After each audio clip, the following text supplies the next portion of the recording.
Bonsoir Céline. Bonsoir. Bonsoir tout le monde.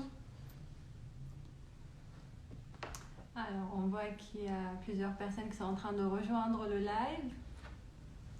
Bonsoir Bonsoir à à vous tous. tous. On est en synchronisation. On espère que vous allez bien. On va attendre qu'il y ait un petit peu de personnes qui arrivent avant de se présenter et de commencer dans le vif du sujet. On espère en tous les cas que vous allez bien. N'hésitez pas à nous dire si vous êtes des stagiaires IFSH, d'anciens stagiaires IFSH. Bonjour Stéphanie.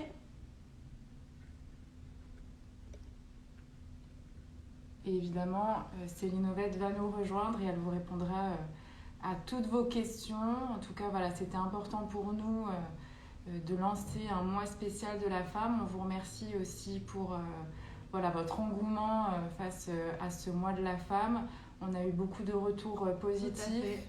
On sait que c'est un sujet qui intéresse évidemment nos stagiaires et aussi les praticiens naturopathes. C'est des sujets qui sont importants et qui nous tiennent à cœur. Donc on s'est dit que c'était la bonne occasion de faire un live avec Céline Ovette qui vient de nous va... rejoindre. Alors attendez, est-ce que ça a fonctionné? On accepte Céline. Voilà, ça a fonctionné. Bonsoir Céline. Bonsoir. Comment allez-vous? Comment vas-tu, pardon? On a dit Oui, ce sera plus simple. Ça va très bien. Je suis ravie de vous retrouver toutes les deux pour ce live.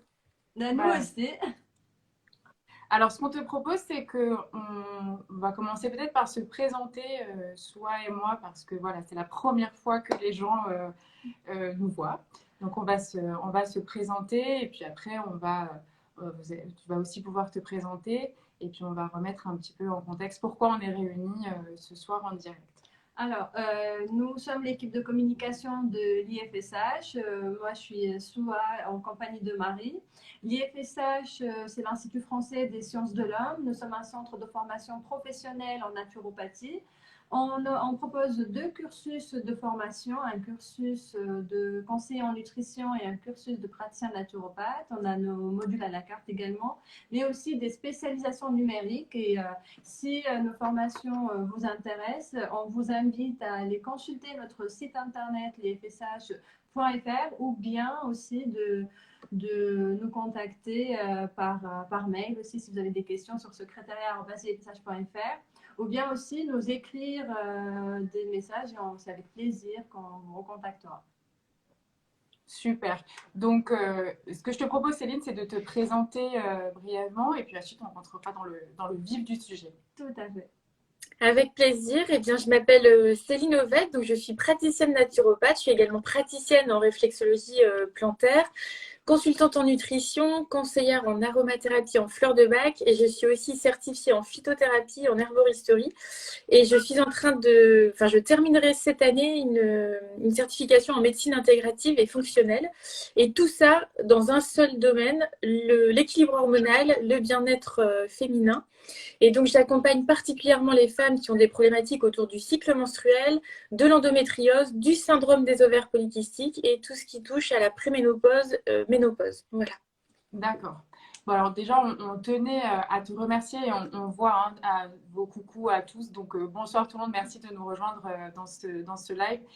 C'était important pour nous, comme on disait au début de live, de faire un mois spécial femmes, parce que c'est un sujet qui nous intéresse toutes et toutes à n'importe quel âge finalement de nos vies et de nos étapes de vie, j'ai envie de dire. Et effectivement, on s'est dit que Céline Ovette était l'une des expertes la mieux placée pour répondre à vos questions sur ce sujet. Vous savez qu'hier, notamment, c'était la journée internationale des droits des femmes. Tout à fait. On est aussi dans la semaine européenne de prévention de l'endométriose. Donc ce live est un moment d'échange entre nous où on va pouvoir savoir en quoi la naturopathie peut aider dans ces cas-là. Et pour revenir par rapport à la journée des droits des femmes, nous avons mis aussi sur notre site internet, sur notre Instagram, un jeu concours spécial femmes. Donc, on vous invite à aller participer, ça peut vous intéresser. Il va rester ouvert jusqu'au 22 mars. Voilà, on vous propose deux lots qui sont assez chouettes et qui sont de nos deux anciennes stagiaires IFTH qui ont monté leur société. Et donc, on est très fiers aussi de le supporter. Ce que je vous propose, c'est, si tu veux, Céline, faire un petit propos introductif sur la naturopathie et les bien-être féminins. Et ensuite, on a reçu quelques questions déjà en amont. Donc, on pourra te les poser. Voilà. Je te laisse la parole. Oui, ça marche.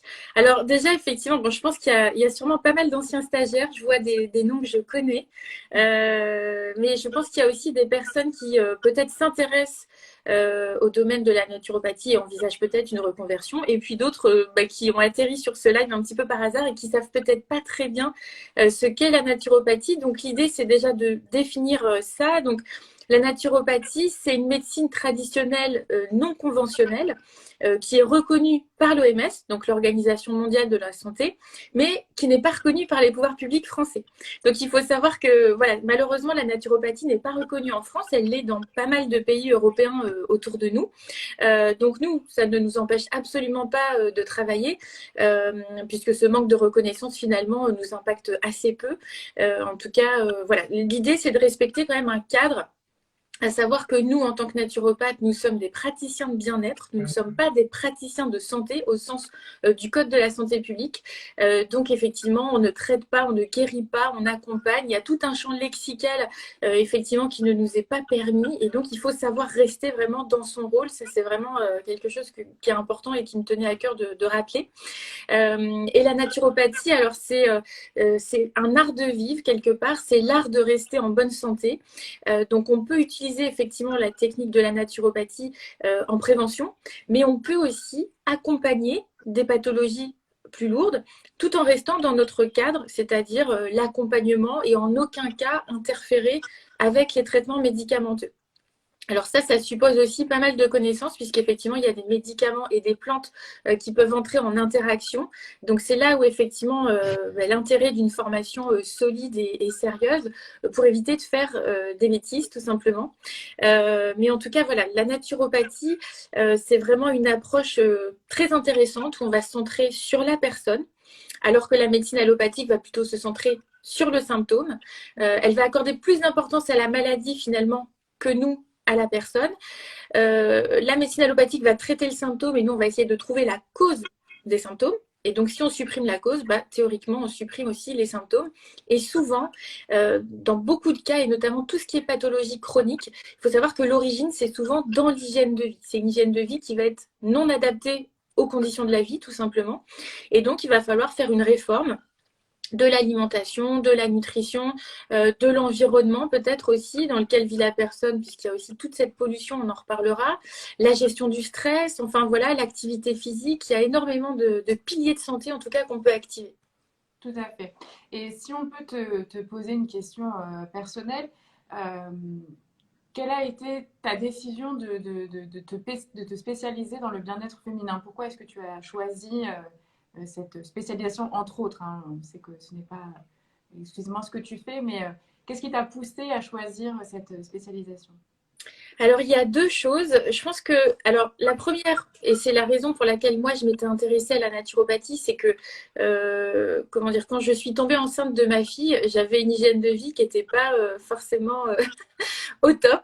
Et du coup, ça m'a occasionné pas mal de petites problématiques et pour lesquelles, effectivement, on ne pouvait pas faire grand-chose puisqu'étant enceinte, on est quand même très limité sur ce qu'on peut prendre.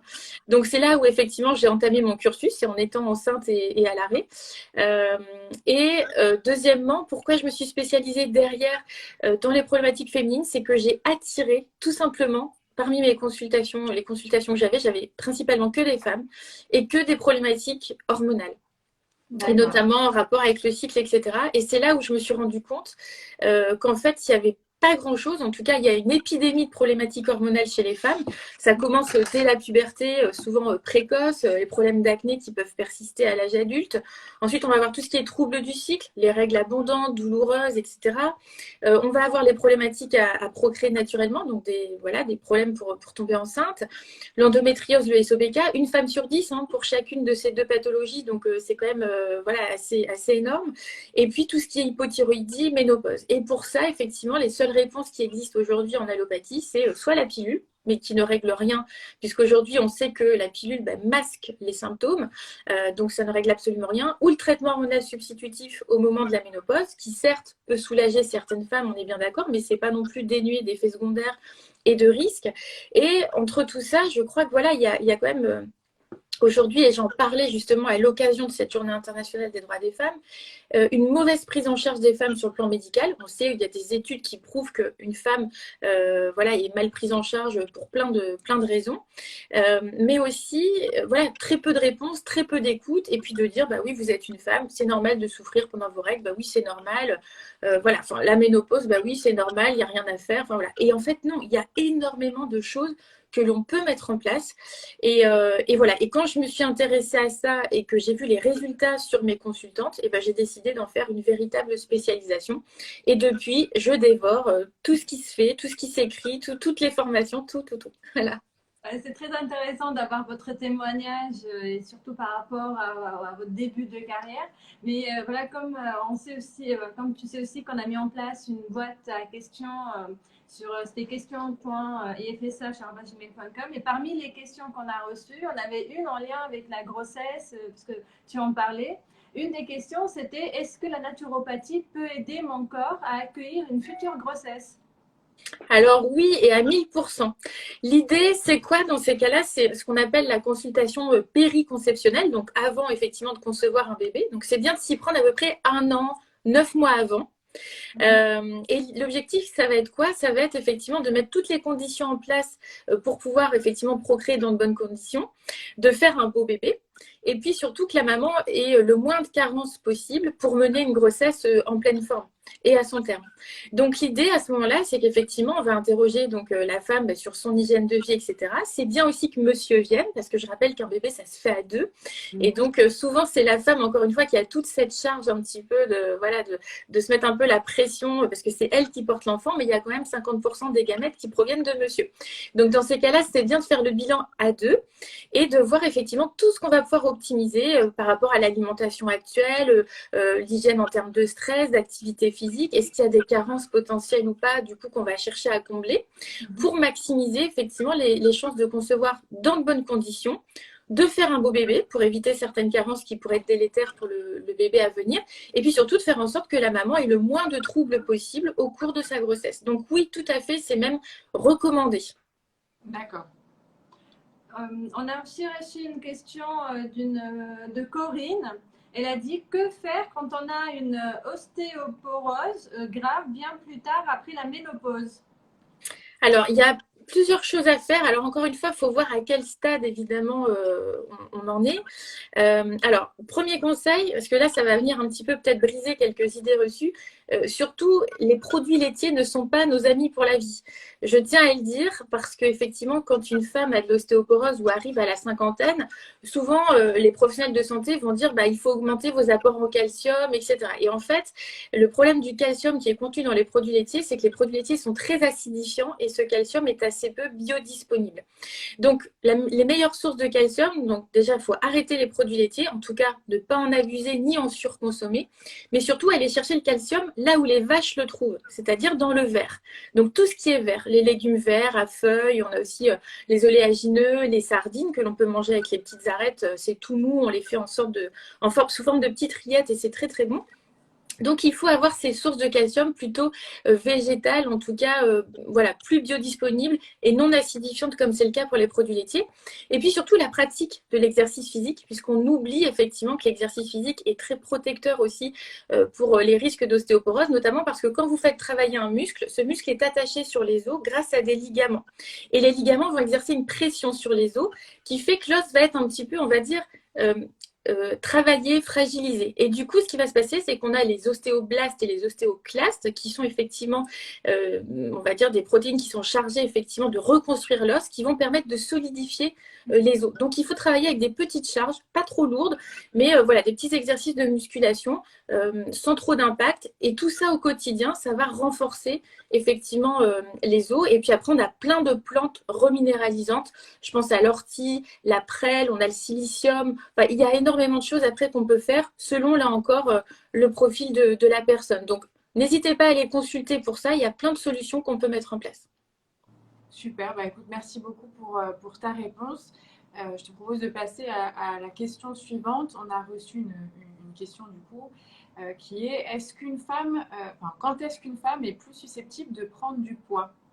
c'est une question qu'on peut se poser effectivement à plusieurs âges de la vie d'une femme.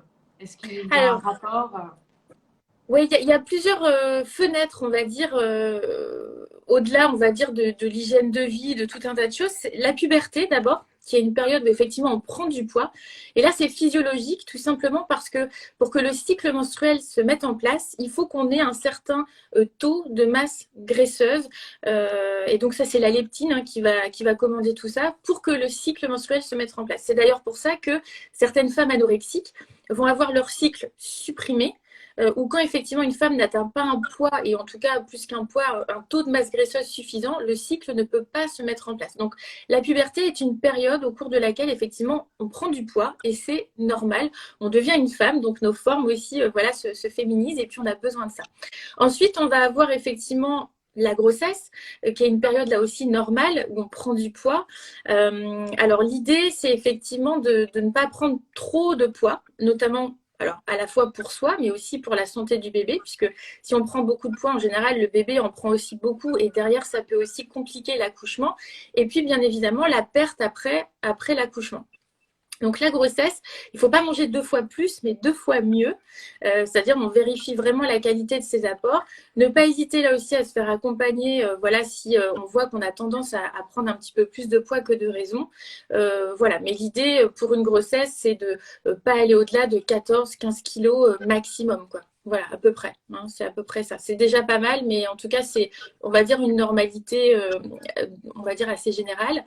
Mais en tout cas, je rappelle quand même que c'est normal hein, de prendre du poids pendant la grossesse parce que là encore, on glorifie souvent les femmes qui ne prennent que du ventre, voilà, dont la grossesse se voit pas quand elles sont de dos. Bon, ok, mais c'est pas non plus une normalité générale, hein, clairement. Donc on a cette période-là et puis on va avoir la période aussi de la ménopause où là aussi, c'est un petit peu normal de prendre du poids, même si ce n'est pas non plus une fatalité, tout simplement parce qu'au moment de la ménopause, les ovaires cessent de fonctionner. Et on va dire que la principale production des œstrogènes, qui sont les hormones dites féminines et qui permettent de créer le cycle menstruel, mais pas seulement, hein, elles ont aussi plein d'autres effets, sont produites principalement par les ovaires. Il reste, après la ménopause, une production résiduelle, notamment par les glandes surrénales et le tissu adipeux. Donc, votre corps, qui cherche toujours à faire le meilleur pour vous, cherche au moment de la ménopause à ce que vous ne manquiez de rien. Et donc, il va avoir tendance à faire du gras, tout simplement parce que ce tissu gras va contribuer à produire un certain type d'œstrogène et ça peut aussi limiter du coup les bouffées de chaleur, ce genre de choses. Et de manière générale, on constate que les femmes qui sont un petit peu plus rondes que la moyenne vont avoir moins de désagréments au moment de la ménopause, tout simplement parce qu'elles continuent d'aromatiser et de produire un petit peu d'œstrogène plus que les femmes de type mince. Donc ça, c'est 3 fenêtres, on va dire, assez physiologiques au cours desquelles il est normal, entre guillemets, de prendre du poids. Après, l'idée de la normalité, c'est le nombre de kilos qu'on est amené à accepter, quoi. C'est un petit peu ça. Est-ce que tu aurais des conseils durant cette prise de poids? Donc, on a compris que c'est une prise de poids qui est totalement normale due aux hormones, de ce que j'ai pu comprendre. Mais est-ce que tu aurais quand même des petits conseils à donner si on veut quand même essayer de limiter, entre triple guillemets, cette prise de poids qui est tout de même naturelle? Au moment de la ménopause, tu veux dire? Oui, tout à fait. Alors, au moment de la ménopause, il y a plusieurs choses qu'on peut mettre en place. Alors, il y a aussi, en plus de ce que je viens de dire, une baisse un petit peu, on va dire, logique du métabolisme. Donc, l'idée, c'est quand même de rester hyper active. Ça, c'est important. Donc, si on ne l'était pas, ben, c'est le moment de le devenir. Et si on ne l'était plus, c'est le moment de le redevenir. Donc, c'est vraiment de refaire une place à l'activité physique en essayant, par exemple, c'est tout bête, hein, de marcher déjà 10 000 pas par jour, c'est déjà très bien. D'avoir une petite activité intensive 1 à 2 fois par semaine, comme je disais tout à l'heure, avec des petits poids, enfin voilà, des choses comme ça. Et puis au niveau de l'alimentation, ce qui fonctionne assez bien, en tout cas chez une grande partie de mes consultantes, c'est l'alimentation à IG bas, donc c'est-à-dire à index glycémique bas, sachant que l'index glycémique, c'est la propension d'un aliment à augmenter notre taux de sucre dans le sang, c'est-à-dire la glycémie. Et qu'est-ce qui se passe quand on mange un aliment qui contient des sucres? Alors ça peut être des sucres purs, gâteaux, chocolat, bonbons, mais aussi les sucres qui sont contenus dans les produits amidonnés, type les féculents. Eh bien, votre glycémie monte et en réponse, le pancréas va sécréter une hormone qu'on appelle l'insuline, dont le but est de faire redescendre le taux de sucre, on va dire, dans la norme, mais surtout l'insuline, c'est une hormone de stockage. Donc plus on va sécréter d'insuline, plus on va stocker. Et c'est ça qui fait grossir, c'est pas le gras. Le sucre va se transformer en gras sous l'action de l'insuline, mais à l'inverse, si on fait un régime, entre guillemets, où on élimine tout le sucre, on sera quand même capable d'en fabriquer à partir du gras. Ce qui veut bien dire que le sucre n'est pas forcément essentiel, entre guillemets, à notre bon fonctionnement. Mais c'est une petite parenthèse. Et dans l'idée, c'est que plus on va limiter la sécrétion d'insuline, et moins on va stocker. Et donc, l'idée d'adopter un régime IGBA, entre guillemets, une alimentation IGBA, fait qu'on va pouvoir manger à sa faim, sans se désociabiliser, parce qu'en gros, c'est le gros problème des régimes hypocaloriques, hein, c'est qu'on mange de moins en moins, parce que le métabolisme, à chaque fois, il va s'équilibrer à la ration calorique. Donc, on se retrouve au final à manger 1000 calories, à ne plus perdre de poids, alors que le régime IGBA, entre guillemets, ou l'alimentation IGBA, nous permet de manger correctement, de sortir, voilà, d'avoir une vie de famille, et de perdre du poids de manière saine, régulière et équilibrée. D'accord. Merci pour ces réponses. Et on a aussi une question qui nous a été posée là pendant le direct. C'était pourquoi on prend du poids à l'arrêt de la pilule? Alors, pourquoi on prend du poids à l'arrêt de la pilule? Alors, il y a plusieurs... ça dépend, on va dire, un peu de la pilule aussi. Il y a des pilules œstroprogestatives, donc un combiné des œstrogènes et de progestérone. Il y a des pilules qui sont 100% progestérone. Donc, en fonction du type de pilule et de la personne, puisqu'on est toutes et toutes différents, donc on ne réagit pas forcément de la même façon aux médicaments, effectivement, ça peut engendrer donc soit une prise de poids au moment de la pilule, et inversement, il y a des femmes qui vont en prendre à l'arrêt. Donc là, je n'ai pas forcément, on va dire, d'explication à donner, puisque ça dépend de la pilule, de la personne. Mais en tout cas, ce qui est sûr, c'est que la pilule, elle peut augmenter l'appétit. En tout cas, ça c'est sûr que sous pilule, il y a beaucoup de femmes qui grossissent. Et quand elles s'en plaignent auprès de leur médecin ou de leur gynécologue, on leur dit non, non, mais aucun rapport. Et quand vous lisez la notice, je vous invite à lire la notice d'une pilule contraceptive. Vous allez voir la liste des effets secondaires. Donc la libido, la prise de poids, les pensées suicidaires, en tout cas le risque dépressif. Et pour autant, quand vous vous en plaignez auprès d'un professionnel de santé, on va vous dire non, non, il n'y a aucun problème. Vous n'avez plus de libido, c'est que vous avez des problèmes de couple. Vous êtes dépressif, on va vous donner un antidépresseur. Et en fait, tout ça, c'est bien listé sur la notice au niveau des effets secondaires.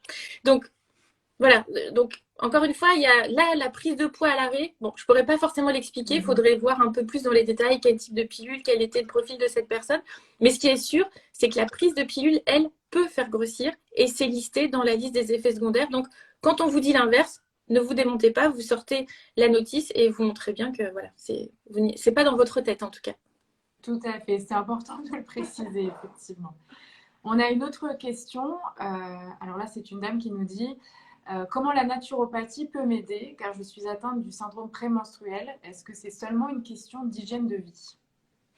Alors, probablement. C'est-à-dire qu'en fait, effectivement, le SPM, donc syndrome prémenstruel, est quelque chose qui est devenu de plus en plus courant. Ce que je disais tout à l'heure, ça va avec cette épidémie, on va dire, de troubles hormonaux chez les femmes. Et effectivement, souvent, alors il y a l'impact du stress, hein, surtout. Faut vraiment, alors l'alimentation, oui, mais le stress. On vit quand même une époque, je ne vais pas dire formidable. Alors, elle l'est par certains aspects, parce qu'on a accès à Internet, les réseaux sociaux, etc. Et ça, c'est génial. Mais pour autant, en tant que femme, on a notre vie de femme à mener, notre vie d'épouse, de concubine, notre vie de maman, notre carrière. On nous demande énormément de choses. Il y a aussi toutes les injonctions de la vie sociale. Et on ne s'arrête jamais. C'est ce qu'on appelle un peu le syndrome de la femme pressée. Et il ne faut pas oublier quelque chose, c'est que le cortisol, qui est l'une des hormones du stress, a on va dire, un super pouvoir, mais assez négatif. C'est-à-dire que ce cortisol, qui est l'une des hormones du stress, a le pouvoir de venir voler, détourner un précurseur qu'on appelle la prégnénolone. Et cette prégnénolone, elle est nécessaire à la fabrication de la progestérone. Et un cycle menstruel qui se passe bien, eh bien, c'est un niveau d'œstrogène qui est équilibré par rapport à celui de la progestérone. Et quand vous avez le cortisol, donc un état de stress chronique, donc ça peut être un stress physique, moral, enfin ressenti, hein, eh bien la réaction est la même dans le corps. Et donc on sécrète du cortisol. Et donc ce cortisol va venir détourner cette prégnénolone, de sorte qu'il n'en restera plus assez pour fabriquer la progestérone, qui du coup, eh bien, va se retrouver, on va se retrouver avec trop d'œstrogène par rapport à cette progestérone. Et ça peut engendrer effectivement énormément de problématiques comme des règles hyper abondantes, des tensions dans les seins, des fibromes. On peut avoir aussi côté dépression, le côté rétention d'eau aussi, les fringales, les angoisses. Voilà.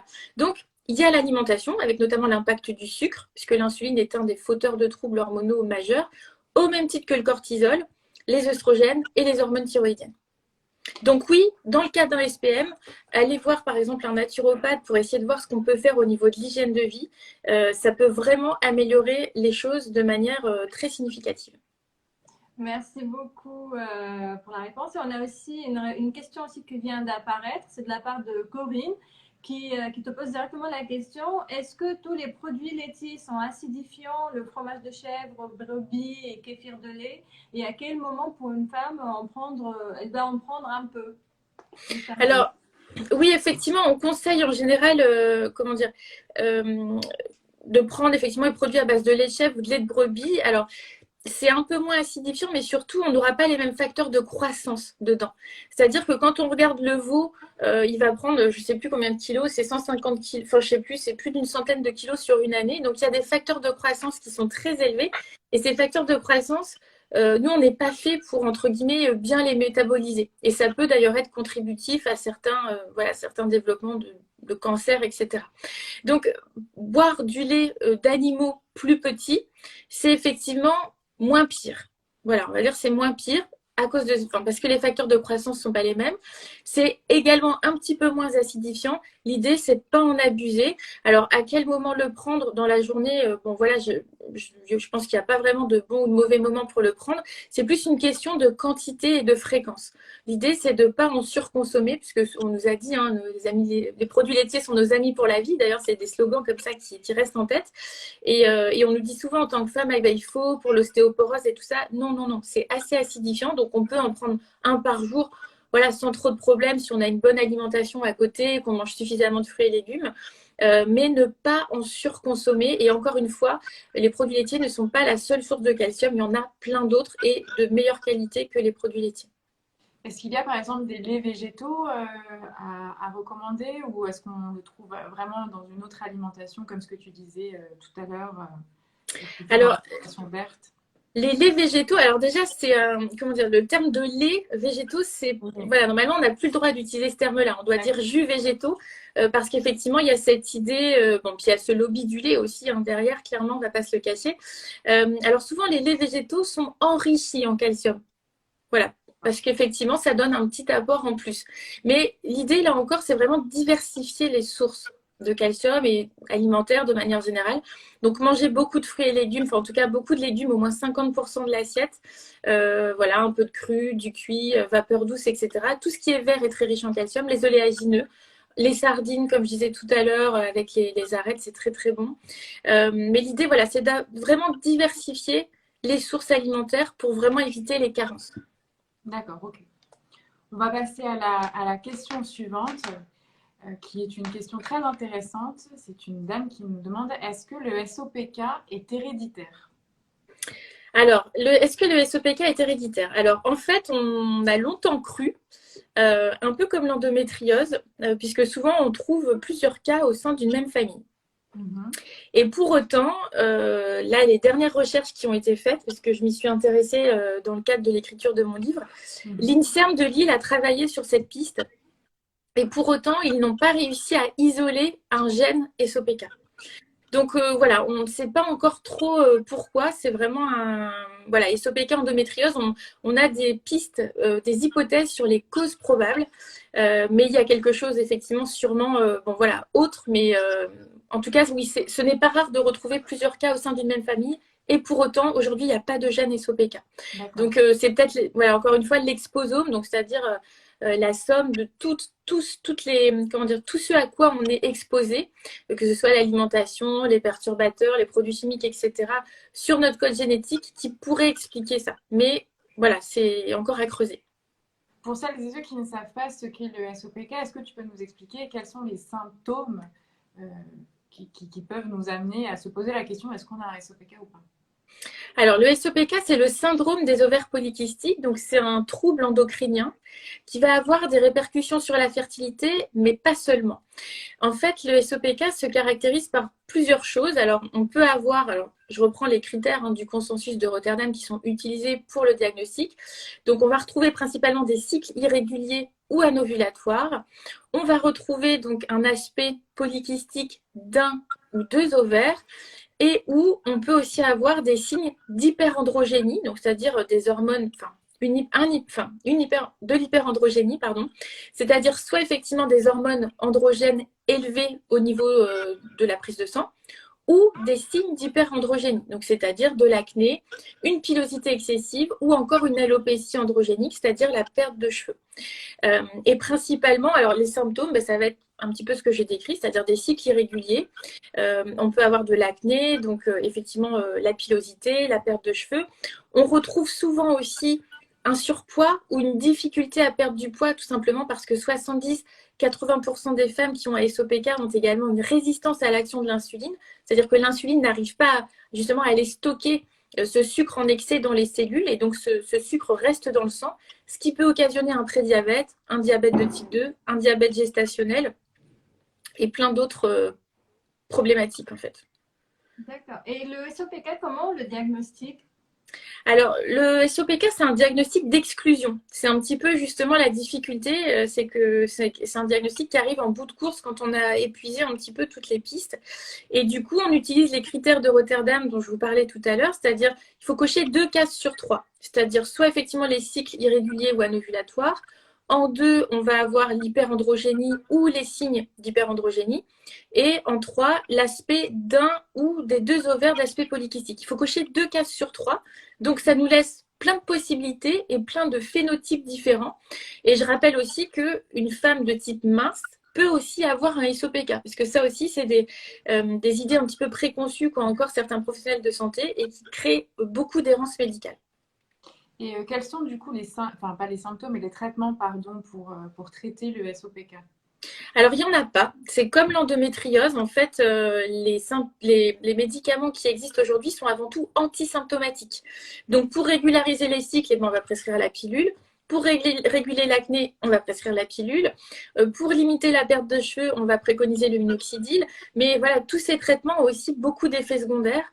Et aujourd'hui, il n'y a pas de traitement spécifique, d'où effectivement l'intérêt de mettre en place une hygiène de vie donc, qui soit préventive et en tout cas qui permette d'agir sur les causes profondes. D'accord. Donc en fait, la naturopathie, elle va aider à atténuer les symptômes du SOPK, si je comprends bien.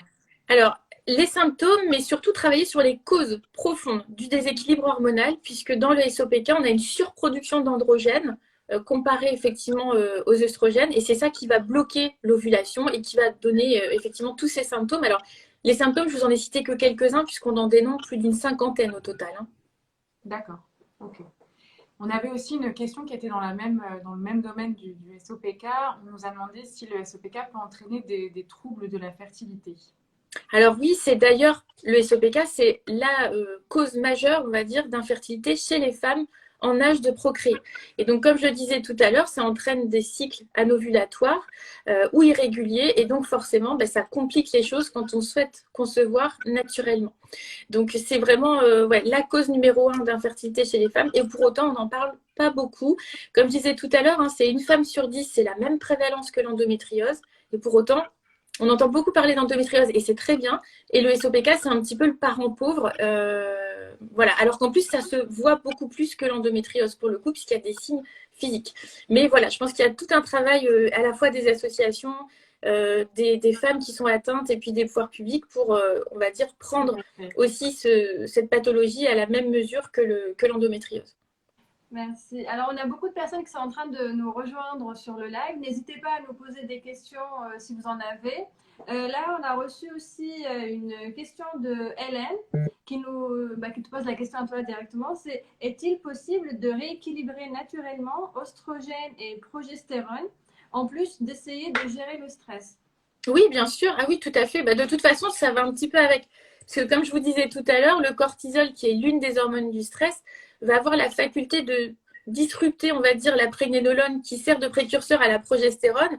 Donc, quand, par exemple, on est dans un cas de dominance œstrogénique, c'est-à-dire qu'il y a trop d'œstrogène et pas assez de progestérone, le premier axe, c'est en effet de gérer le stress. Et ensuite, on va, par exemple, utiliser des plantes progestérone-like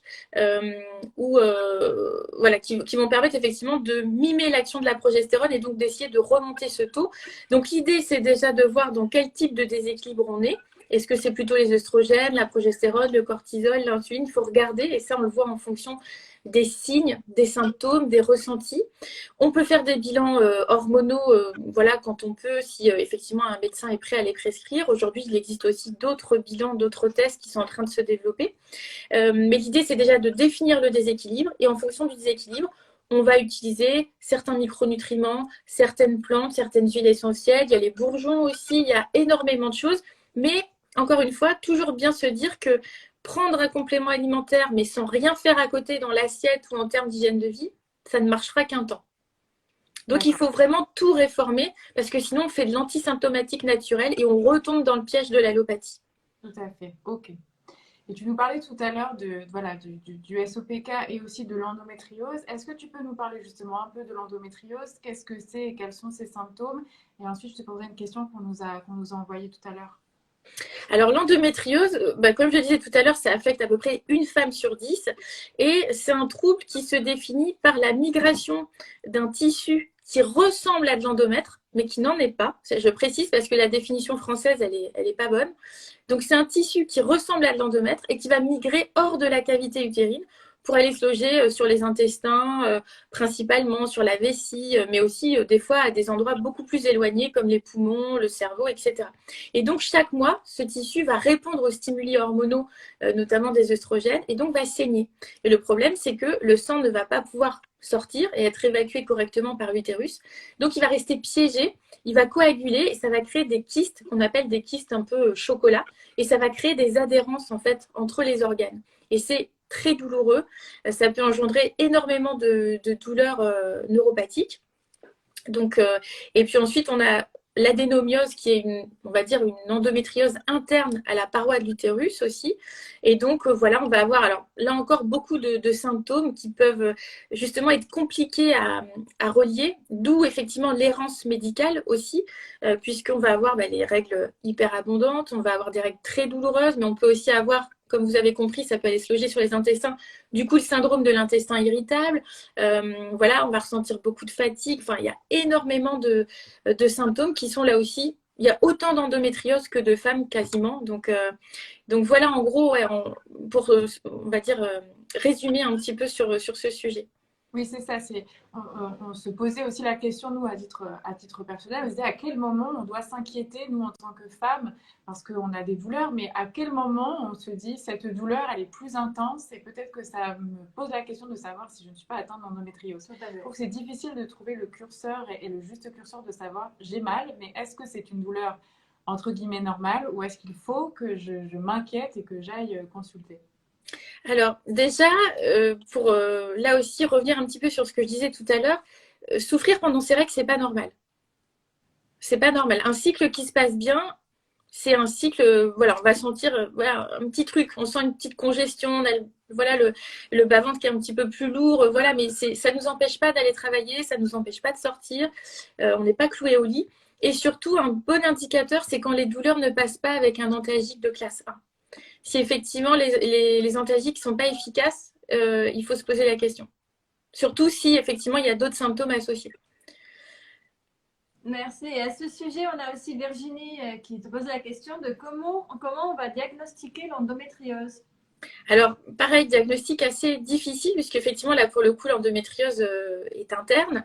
Donc, on peut passer par l'échographie, et notamment souvent une échographie endovaginale. Mais souvent, on ne voit pas les lésions, donc on est obligé d'aller plus loin avec scanner IRM, voire une intervention sous célioscopie pour vraiment voir un petit peu voilà, où sont les lésions. C'est important de se faire prendre en charge dans un centre spécialisé, tout simplement parce que les lésions d'endométriose, il faut avoir un œil aguerri pour les repérer. Et si on va dans un centre lambda, si la personne n'est pas spécialisée, elle peut complètement passer à côté. Donc ça, il y a des centres maintenant qui sont de plus en plus spécialisés en France. Donc, s'il y a une suspicion, je vous invite vraiment à essayer de consulter déjà un gynéco qui est un peu spécialisé là-dedans, et puis les centres d'imagerie aussi. Et ça, vous aurez les coordonnées auprès des associations qui œuvrent pour l'endométriose, puisque souvent, elles recensent aussi un annuaire avec les praticiens. Et vous avez le lab de l'endo aussi, que vous pouvez, avec Floriane et Sylvain, qui recense aussi voilà, un annuaire avec pas mal de contacts dessus. Et D'accord. effectivement, l'hôpital Saint-Joseph, tout à fait, qui est très spécialisé sur le sujet à Paris. Mais il y en a d'autres en France, il y a Bordeaux, il y a Marseille. Donc, mais merci à Géraldine pour l'info. Tout à fait. Et est-ce que du coup, si on améliore notre hygiène de vie, ça peut améliorer du coup les symptômes de l'endométriose? Est-ce que selon toi, le fait d'avoir une mauvaise hygiène de vie, par exemple quand on est jeune, je pense à 10, 15 ans, est-ce que c'est un facteur favorisant l'endométriose ou est-ce que c'est quelque chose avec lequel on est et c'est irrémédiable? Alors, pour le coup, l'endométriose, alors là aussi, on ne connaît pas les causes exactes, mais il y a plusieurs théories. Mais on serait quand même, a priori, plus sur quelque chose, effectivement, qui est là dès le départ. C'est-à-dire qu'on a retrouvé des lésions d'endométriose, par exemple, sur des fœtus qui étaient morts de mort subite du nourrisson. Et il y avait déjà des lésions d'endométriose. Donc, alors après, c'est sûr que l'hygiène de vie influence aussi, parce qu'encore une fois, on a beau avoir des gènes, mais comment dire, c'est surtout l'épigénétique, c'est-à-dire notre mode de vie qui va influencer l'expression ou non de ces gènes. Donc effectivement, l'exposition à des perturbateurs endocriniens, l'inflammation aussi, hein, donc qui peut être liée évidemment à l'alimentation, mais aussi à un manque d'activité physique ou à une trop grande activité physique, puisque là aussi c'est inflammatoire. Voilà, il faut de la mesure dans tout. Mais l'idée, c'est que par contre, en mettant en place une hygiène de vie correcte, en prenant les bonnes plantes, etc. Moi, j'ai des consultantes, enfin, il y a des naturaux qui sont présents aussi là, ici dans ce live, qui peuvent vous dire qu'effectivement, on arrive à réduire grandement et l'intensité des douleurs et des crises et les saignements, et pour certaines, de mettre l'endométriose en sommeil. Donc, ça nécessite beaucoup d'efforts, mais par contre, tout est possible, tout à fait. Pardon. En fait, je voulais juste savoir si, parce que moi j'ai des cas dans ma famille de personnes qui ont l'endométriose, je voulais savoir si ça peut être héréditaire. Alors là aussi, ouais, on retrouve effectivement plusieurs cas au sein d'une même famille, comme pour le SOPK. Et pour autant, encore une fois, pareil, au niveau on n'arrive pas trop à identifier.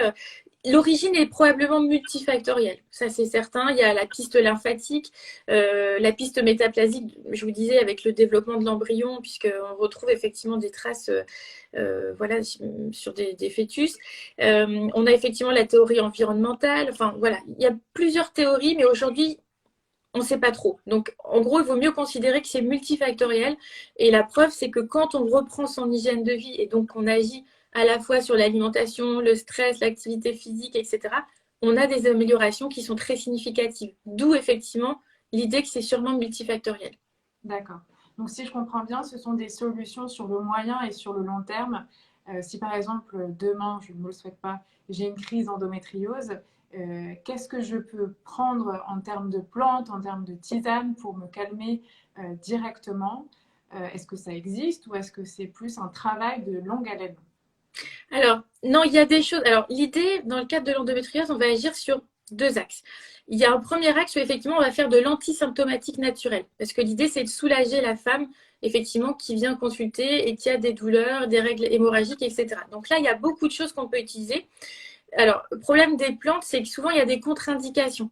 Donc, entre guillemets, les données comme ça, voilà, lors du live, ça peut être un peu contre-productif. Mais par exemple, la bourse à Pasteur, pour les règles hémorragiques, c'est très connu. Les feuilles de framboisier, bon voilà, il y a plein de choses. Mais l'idée, c'est qu'on va d'abord soulager les symptômes avec des moyens naturels. Premier point. Et ensuite, on va essayer de travailler l'hygiène de vie à moyen long terme pour agir sur les causes. Donc là, on va devoir faire les deux. Donc, ça nécessite vraiment à la consultante de s'engager, on va dire, voilà, sur plusieurs consultations, sur en tout cas plusieurs mois, pour pouvoir rééquilibrer son hygiène de vie. Et du coup, on va soulager d'abord les symptômes et puis en même temps, on va travailler l'hygiène de vie, ce qui fait qu'au total, on aura vraiment un soulagement très significatif. Et juste une autre question aussi, là en lien avec le SOPK et l'endométriose. Une femme atteinte de SOPK ou endométriose, comment elle va vivre par exemple son cycle de grossesse? Est-ce que ça va impacter ces 9 mois de grossesse? Alors, souvent, dans le cadre de l'endométriose, il va y avoir une mise en sommeil des crises et des symptômes. Donc, les femmes qui ont de l'endométriose vont être, on va dire, très améliorées grâce à la grossesse. Et les femmes qui ont un SOPK, et pour le coup, il y a beaucoup de risques. Il y a un risque de fausse couche dont on ne parle jamais et dont je parle justement dans mon livre parce que je reçois beaucoup de consultantes SOPK qui ont fait des fausses couches et quand je leur dis que c'est entre guillemets, alors pas normal, mais que ça fait partie des complications, souvent elles tombent des nues. Et là, je trouve que les professionnels de santé ne font pas bien leur travail dans le sens où elles ne les alertent pas sur ces complications. Donc la fausse couche, le diabète gestationnel, puisqu'encore une fois, on retrouve une résistance à l'action de l'insuline dans 70-80% des cas, donc un risque de développer un diabète gestationnel et donc d'avoir un gros bébé et donc des complications à l'accouchement, voire un accouchement prématuré, puisque si le bébé est gros, ça peut aussi engendrer des problématiques. Et puis, il y a le risque de prééclampsie aussi. Donc, tout ça, c'est quand même des complications. Pour la femme atteinte de SOPK, il y a plutôt des risques. Et pour la femme qui est atteinte d'endométriose, il y a plutôt une grande amélioration grâce à la grossesse. D'accord, donc elle peut, après la grossesse, ne plus avoir d'endométriose? Non, la grossesse met en sommeil l'endométriose le temps de la grossesse. Mais effectivement, à l'accouchement, on a des femmes qui vont rester comme ça avec un état stable. Et pour d'autres, ça va reflamber. Et là encore, on ne comprend pas tout à fait les mécanismes. D'accord. Tu parlais tout à l'heure de ton livre que tu as sorti ce mois-ci. Le mois dernier, au début du mois dernier. Donc, encore une fois, félicitations pour cet ouvrage. Est-ce que tu peux nous en parler un peu plus? Qu'est-ce qu'on retrouve dans ce livre? Qu'est-ce qu'on va apprendre dans ce livre? Tout ce qu'il faut savoir sur les SOPK. Tout, vous saurez tout sur les SOPK. Non, en gros, c'est vraiment... Alors, c'est un livre qui m'a été inspiré, évidemment, par toutes les consultations que j'ai faites, mais aussi le programme en ligne que j'ai créé, puisque j'avais créé un programme de coaching en ligne l'année dernière. Et là, on en est à la 3e édition déjà. Avec des résultats qui sont assez spectaculaires parfois et qui dépassent même un peu mes espérances, j'ai envie de le dire. Donc l'idée, c'est de bien comprendre le cycle menstruel. Donc ça, c'est, on va dire, la première partie, c'est tout ce qu'il faut savoir sur le SOPK avec le cycle. Donc le SOPK, les symptômes, les causes, les complications. On voit aussi le SOPK au cours des différentes étapes de la vie de la femme parce qu'il ne va pas prendre le même visage, il ne va pas engendrer les mêmes problématiques. L'image corporelle aussi, comme je disais tout à l'heure, le SOPK, contrairement à l'endométriose, se voit. Et donc, ça touche aussi l'image de soi, la confiance. Donc, c'est important d'en parler. Et puis, la deuxième partie, c'est comment mieux vivre le SOPK. Et donc, on va passer au crible l'alimentation, la micronutrition, la phytoaromathérapie, la gestion du stress, comment prendre en charge toutes les affections du cycle. Et puis, tout ce qui est émotionnel et la partie sur les perturbateurs endocriniens. Donc, c'est un petit peu une bible, entre guillemets, ou un compagnon de route, à la fois pour les femmes qui sont atteintes d'endométriose, mais qui peut être très utile aussi aux pros du bien-être, que sont les naturaux, les ostéos, peu importe, mais pour avoir des clés déjà pour prendre en charge vos consultantes. Et puis, si vous êtes atteinte du SOPK, c'est un bon compagnon de route pour savoir ce qu'il faut mettre en place. Voilà. Merci. Et est-ce que tu peux nous dire comment on peut se procurer le livre? Alors oui, Fnac, Amazon, sur le site de Jouvence, il est dispo partout, en librairie, partout. Super. Bon, en tout cas, le live touche à sa fin. De notre côté, on a répondu à toutes vos questions. À part une, excuse-moi. Pas de souci. À part une, on a la question de Corinne. Et c'est après, ça parle pas de l'endométriose et du SOPK, mais bon, on lui répond à sa question. C'est comment remonter les globules blancs pour une femme? Alors, globules blancs, donc c'est en lien avec l'immunité. Donc déjà, il faut regarder un petit peu ce qui se passe, pourquoi on en est arrivé effectivement à cette situation. Et après, effectivement, alors c'est de travailler l'immunité. Alors, il y a des plantes, là aussi, des micronutriments qu'on va pouvoir prendre. C'est un petit peu compliqué pour moi de répondre à la question sans connaître le contexte concret. Mais il y a pas mal de choses qu'on peut faire, mais tout dépend de comment on en est arrivé à cette situation, qu'est-ce qui explique ça, et en fonction, on n'aura pas forcément les mêmes axes d'intervention. Donc là, il faudra un petit peu plus d'éléments de contexte. Merci beaucoup. Bon, du coup, on a répondu à la totalité de vos questions. Avant de clôturer ce live, Céline, si tu as un dernier mot pour la fin de ce live, si tu veux rajouter quelque chose. Eh bien, avec plaisir. Alors, c'est un petit peu ce que je raconte tout le temps, mais c'est tellement vrai et tellement important qu'on l'oublie parfois, c'est de ne jamais, de ne jamais sous-estimer le pouvoir de l'alimentation et de l'hygiène de vie pour sa santé en général, mais surtout sur les problématiques hormonales. Et puis, plus on en sait, et plus on est capable d'agir. Donc, le savoir, c'est le pouvoir, mais c'est vrai. Parce que quand on sait ce qui se passe, quand on sait comment son corps fonctionne, après, on peut agir sur certains leviers. Et aussi que tout est possible. Et en naturel, on peut faire énormément de choses. Évidemment, sans se substituer à la médecine, bien sûr. Mais c'est un très bon complément et moi j'ai une approche qui est plutôt complémentaire plutôt que d'opposer les deux. C'est le cas aussi de beaucoup de mes collègues, confrères, consoeurs. Donc voilà, ça peut être vraiment important dans cette optique d'hygiène de vie, d'art de préserver la bonne santé et bien de consulter un naturopathe régulièrement, comme on le fait avec le dentiste, avec l'ostéo, avec le médecin ou gynécologue. Parfait. Bon, merci beaucoup en tout cas Céline d'avoir accepté ce live. Merci à tous de nous avoir suivis.